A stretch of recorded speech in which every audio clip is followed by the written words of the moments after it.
자, 실전 사회독해 7번째 지문입니다.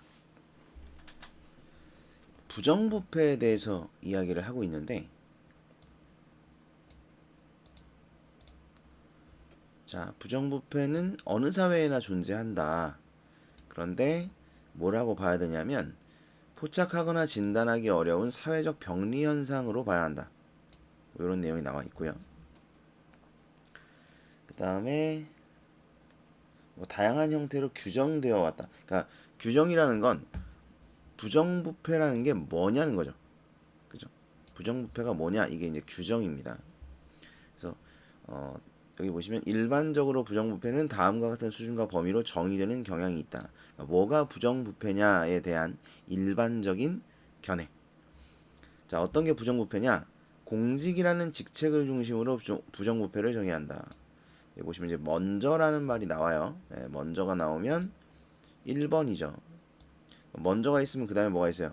다음, 뭐 또, 둘째, 뭐 이런 게 있겠죠. 먼저, 그럼 어디 있어요? 여기 있다. 그죠? 다음으로 이게 이제 두 번째가 되는 거고, 마지막으로 가기 또 있고, 이제 세 번째가 되는 거죠. 그렇죠?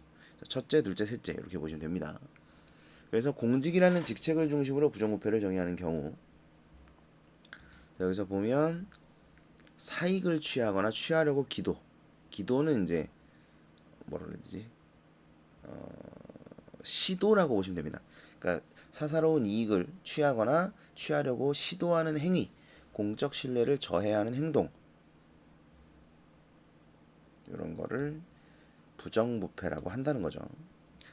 그 다음에는 시장 중심의 정의. 자, 이거는 뭐냐면 이제 공직을 중심으로, 공직이라는 직책을 중심으로 부정부패를 정의한 거고요. 그 다음에 시장 중심의 정의는 뭐냐면 공직자가 자신의 직책 수행을 사업으로 간주합니다. 그래서 직책을 이용해 이익을 극대화하려는 행위. 뭐가 다른 거야? 여기서는 이제 규정이나 규범으로부터 일탈하네요. 여기 들어가야 되겠네. 자, 규정이나 규범을 일탈하는 거고, 얘는 그렇진 않고, 왜 그런 거 있잖아요. 이런 직책이 있기 때문에 더 정보를 빠르게 얻을 수 있겠죠. 그럼 그 얻은 정보를 이용해서 이익을 극대화하려는 거. 이런 거는 이제 시장 중심의 정의에서의 부정부패라고 볼 수가 있는 거고, 그거 말고 이제 법을 어기는 이런 경우, 그러면서 사익을 취하려고 하는 경우, 이런 경우는 이제 공직이라는 직책을 중심으로 부정부패를 정의하는 것이죠.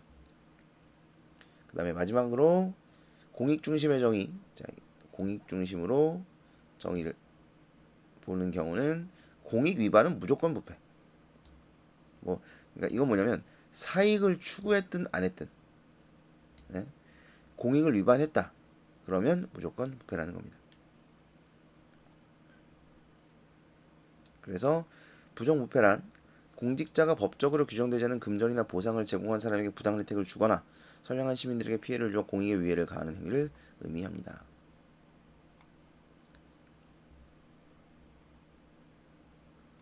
사실 요게 정의거든요. 지금 다른 색깔로 좀 하고 싶은데, 요게 부정부패의 정의라고 보시면 되겠습니다.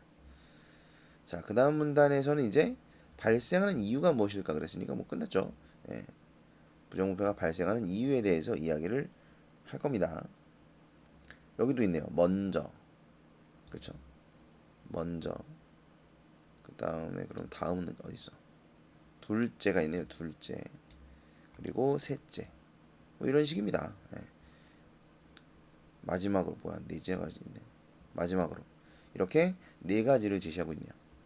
그러니까 여기는 뭐예요? 부정부패가 발생하는 이유에 대해서 이야기를 하고 있네요.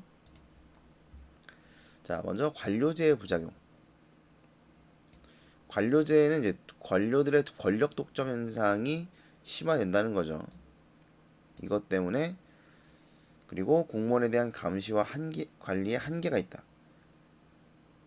그러다 보니까 얘들이 권력은 가지고 있는데 감시를 당하지 않으니 부정부패하게 된다는 얘기죠. 그 다음에 둘째는 불필요한 행정규제나 절차. 그러니까 뭘 해야 되는데 행정 규제나 절차가 너무 많은 거예요. 예.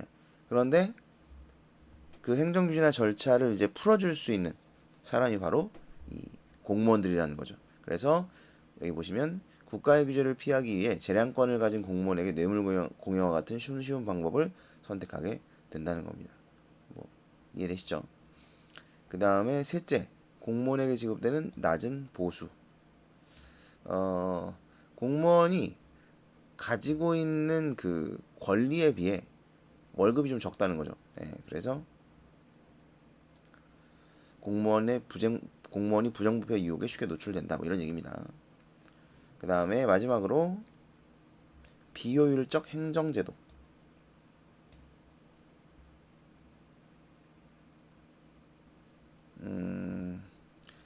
보시면 이를 다루는 법령과 제도, 즉 반부패 정책이 제대로 갖추어져 있지 않은 현실 이겁니다. 네, 그러니까 부정부패를 뿌리 뽑기 위한 정책이 제대로 안 돼 있다는 거예요. 네, 그래서 부정부패가 생겨난다. 뭐 이런 이야기입니다. 됐죠? 자, 이거는 사실 각 문단을 뭐 요약할 것도 없어요. 네. 일단 첫 번째 문단은 그래도 해볼까? 첫 번째 문단은 배경이죠, 배경. 그러니까 뭐 일단 배경입니다. 그래서 부정부패가 어떻게 정의되어 왔는가?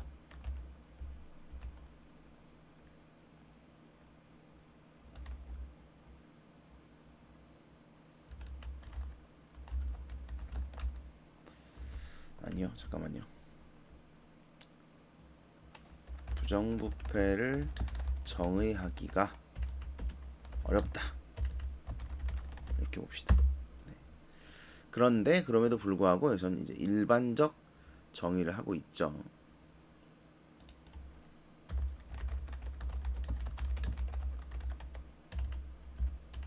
일반적 정의. 그래서 세 가지로 제시하고 있습니다. 직책을 중심으로. 그 다음에 시장 중심의 정의, 공익 중심의 정의. 이렇게 세 가지로 나눠볼 수 있겠죠. 각각의 내용은 이제 정리를 하셔야 되겠고요. 그 다음에 뭐 여기는 이제 부정부패가 발생하는 이유입니다. 자, 여기는 발생 이유 1. 관료제의 부작용이 있겠습니다. 그 다음에 두 번째는 왜 0이 나왔지? 발생 이유 2. 그래서 불필요한 행정규제. 그 다음에 세 번째는 발생 이유 3.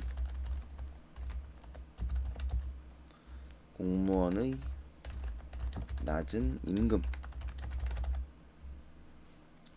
마지막으로 발생 이유 4. 비효율적 행정제도인데